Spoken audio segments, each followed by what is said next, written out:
first of all, sir, thank you for attending this. And I'm personally impressed by the level of PPTs and planning you showed in the interview, like in the conference. Like the presentation and the clarity to the speakers, it was the best. And I would be just asking you a few questions about India-Japan relations and this whole conference in general. So, my first question is, how does JICA's infrastructure investment model supports India's urban growth while ensuring social inclusion and climate sensitivity as well? Okay. Yeah, that's a very good question. So previously, we supported, for example, electricity or urban transport. Actually, in Chennai, we support a lot of metro project in other cities as well, and also big road, for example, such kind of thing. But more and more, we have to focus on the people's life. And also climate change, as you mentioned. Yeah. For instance, currently we are formulating the urban flood control project in Chennai. This is the first project in India, actually. In other same countries, we are already doing that. So we are considering strong effect of the climate change. And also, not so many times this happens, but once happens, damage is quite huge for people's life. Yeah. So that's why this is also very important area. But previously, the priority of this kind of thing is not so high. So much more priority was on the road or gas or electricity, etc. But nowadays, urban life has more and more issues. So that's why we have to deepen our cooperation needs. So that's why we start considering. We already start preparation of this kind of work. So that's why we have to see more, better life in the urban area. So that's our new focus. And currently we are studying this kind of thing. This is good. And also, in terms of climate change, this is not related to the infrastructure, but for example, farming. How to reduce the CO2 in the farming activity. Or other areas where actually we are very much focusing on the reduction or mitigation of the CO2 effect. So that's why CO2 is one of the central concerns in many areas. So that's a change happened in our cooperation project. Yes. So you do the development as well, but keep in mind the environment as well. Environment, yeah. Otherwise, the project will not be sustainable. Yeah. Also, again and again, so much more focusing on the people's life. This is quite important to focus, even in the development of the infrastructure. This helps in the long term also. Yeah. So, my next question is, which sectors are currently showing the highest potential for India-Japan collaboration, through ODA-led mechanisms of JICA? Yeah. Remember, people-to-people exchange. So actually, this does not, directly, okay, then let's send Indian people to Japan or let's invite Japanese people to India. I don't mean that. In all type of the projects, we need to consider human-to-human exchange. How we will make such a situation on the project. For instance, okay, let's consider metro project. Metro is basically big construction of the infrastructure project. Yeah. But not just making the railway line. Okay, how to make Japanese how to import Japanese good aspect of the metro-centered urban planning, for example. Then, if we would like to create this kind of thing, that in Japanese big station, this is very interconnected to the other activities like hotel or commercial or culture, etc. And people feel, something exciting. So, I'd like to buy something, I'd like to see something. So just passing through the metro station, big station, you can get a lot of excitement. So this kind of infrastructure we would like to create. For doing that, we need to invite more Japanese people, and we have to attract them to come here. And also, we would like to find the person who would like to create this kind of thing, or taking Indian people, especially government people, to the Japanese station, for example.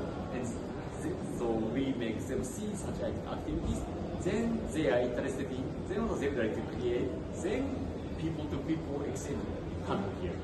Then some new value will be generated. So this is the thing we are very much concerning. So not just making the physical infrastructure. So based on that, people-to-people exchange, this this will make actually more than physical one. So that's why in every area we are considering how to make human-to-human exchange. So this is our focus. Quite good. So like my next question is like as you mentioned in your talk, like Tamil Nadu state have the highest number of Japanese companies, around 200 in India. So from your perspective, what models and like what Tamil Nadu has implemented or have in their guidelines and all that things, so that Japanese companies are so focused on Tamil Nadu states, and like if other Indian states have or other startups have to attract Japanese company towards them, what do you think are the biggest hurdles or the things, factors which they are overlooking? It's a very good question. I think so. First of all, why Tamil Nadu can invite so many Japanese companies? I think their honesty and also how to say their hospitality. And also compared with other states, I think Tamil Nadu is a bit better. So how to say trust? So trust is a bit higher than others, I think. Right. Because they keep promise or actually this kind of thing are quite important. So again, so when many Japanese people come and also they cannot decide to do something here, so because the culture is quite different. And the culture I mean here is like again trust and also hospitality or good capability of listening. Or maybe keep promise or something like that. This kind of thing. Okay, these kind of things are very different between Japanese and India. Or Japanese people are very naive.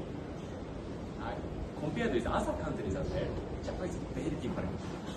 So that's why it's not easy. So to work with Japanese people, I think. So in that sense, if other states, you mean, so make some mechanism to invite Japanese people to listen again and also to have patience to hear Japanese people the explanation, because sometimes Indian people in the conversation not to finishing the Japanese people's remark but they said something etc. So this kind of simple thing but make some impression. So if how to say service completely so designed for just entertaining Japanese people, maybe so the services will become very different from others. Actually, we are trying to make this kind of mechanism in Terakana. We are closely working with Terakana government people and very minor, very detailed thing. But this is the thing Japanese people feel strange. Even they are smiling, but in their heart, they feel something. So please remove these kind of small things. So now we are starting this kind of thing. After, I have to say, maybe 100 times of try and error, then you will become the best service provider. Such kind of we are doing. So my answer is, so learning the difference between the Japanese and Indian, and especially so behind the Japanese shyness, what is there? So because behind that, Japanese people are very critical, even they are smiling, they are soft, but they just silently leaving. So that's why this understanding of this critical aspect of Japanese people, this is also quite important. So that's why these kind of very, how to say, careful communication, these are the, how to say, differentiate, so success or better, the inviting these people. That's why, actually we are currently working on making so services inviting Japanese people, dedicated to invite Japanese people. And we so we try to find, or we try to, I don't want to use this term, but foster or raise Indian, especially state government counterparts, so to make best services to invite Japanese people. Actually, we are seeing, so the number of Japanese companies working here is too small, considering the potential of India. So that's why this is our approach we are currently taking. sorry, explanation is not good. Very insightful answer, and like through this interview, the other users will be able to, your message will be able to reach our users and through all the different social media profiles. I wanted to ask, like as you mentioned in the PPT, and I also wanted to ask, there's a there's a perfect magnet type of situation between India and Japan. Like India, we have a huge population, but the quality and the level of employment in India, it's little low, and in Japan we are facing labor shortage and workforce shortage.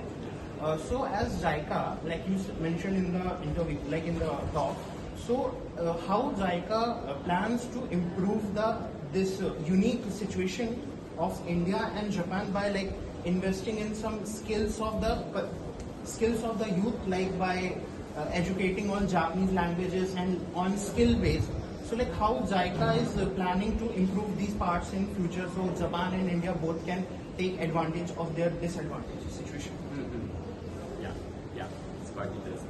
So first area is definitely we try to create some skill development mechanism cooperated by Japanese manufacturing company here. So also we already start the discussion with the Indian government to make this mechanism. So definitely this is the prime target of us. But simultaneously, it's a bit difficult to say, but Japanese side should also change.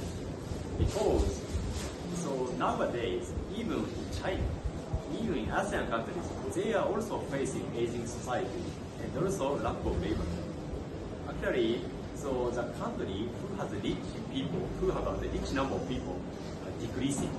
Here and Pakistan, Bangladesh, African countries, all other areas.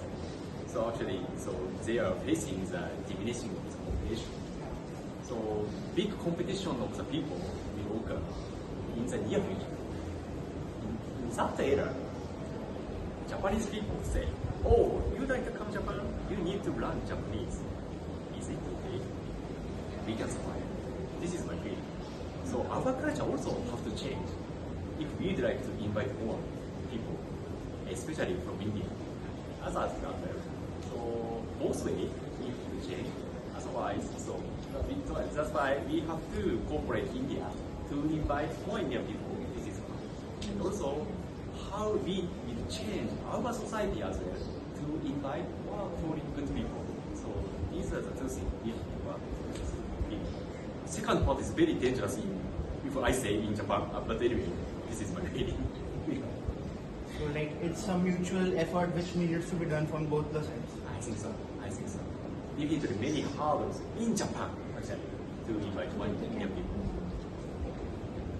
So I won't take much of your time. Just one last question. Okay. How was your overall business conference experience, and how did you like it? What was your review on this whole meeting and all the stuff? Actually, first of all, the hospitality of your staff is very high. Thank you so much. This is and also, actually, I often receive the invitation this kind of event, but most of them actually I don't attend. But this event, so my colleague strongly recommended me, you should come here. So the value over here is, especially we can meet the Indian businessmen or business people who have strong interest in Japanese companies or Japanese society or Japanese culture, etc. So these are quite valuable place. So that's why I could find a lot of sources of future cooperation, future people. That's why this is quite valuable place. So I want to continue this activity. Or I want to expand.